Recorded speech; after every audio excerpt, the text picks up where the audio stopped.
100 বছর পূর্ণ হতে চললেও কলকাতা আন্তর্জাতিক বিমানবন্দর থেকে এই মুহূর্তে ইউরোপীয় দেশগুলি কিংবা আমেরিকার বিভিন্ন জায়গায় যাওয়ার জন্য বিমান নেই, সরাসরি উড়ান পাওয়া যায় না।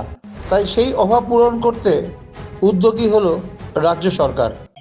মাননীয় মুখ্যমন্ত্রী, যিনি আমাদের হাউসেরও লিডার, তার নির্দেশে আমরা একটি রেজলিউশন, এখানে মোশন আন্ডার রুল 185, এটা আমরা নিয়ে এসেছিলাম আজকে, এবং আমি প্রস্তাবটা নিয়ে এসেছিলাম।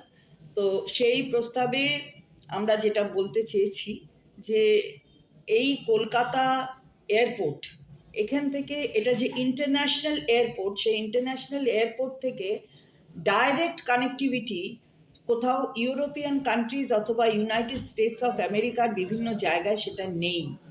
এটা আগে ছিল, এবং এই এয়ারপোর্ট কিন্তু 1924 সালের, এবং আজকে আমরা 2024-এ দাঁড়িয়ে, এই 2024 মানে 100 বছর হয়ে গেল, এইটা 100 বছর।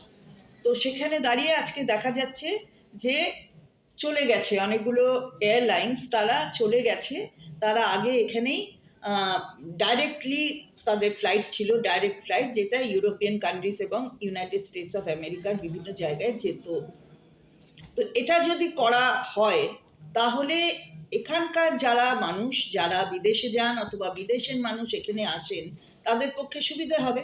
কারণ বিদেশের বহু মানুষ তো এখানে, যেমন দুর্গাপুজোর সময় আমরা দেখি বহু মানুষ আসেন এখানে, ট্যুরিজমের বিভিন্ন ক্ষেত্র আছে, তার জন্য আসেন, ব্যবসার জন্য আসেন এবং আসতে পারেন।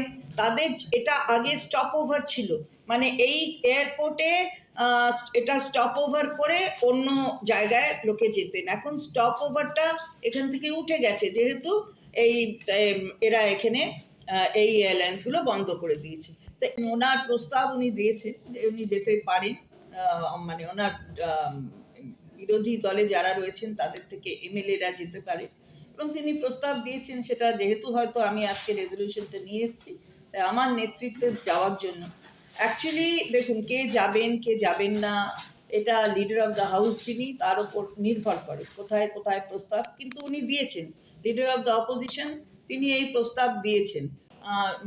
কেন্দ্রীয় সরকার, রাজ্য সরকারের মাধ্যমে এমন পরিবেশ তৈরি করা হোক যাতে এই এয়ারলাইন্সগুলো, তাদের আমরা আকৃষ্ট করতে পারি, যাতে এখানে এরা আসে এবং এই ইউরোপিয়ান কান্ট্রিজ আর ইউনাইটেড স্টেটস অফ আমেরিকার বিভিন্ন জায়গার সাথে ডাইরেক্ট কানেক্টিভিটি হয়। অনেক ছাত্রছাত্রীরা যান, আসেন, পড়াশোনা করতে আসেন, তাদের পড়াশোনায় যেন অসুবিধা না হয় এইসব কারণের জন্য।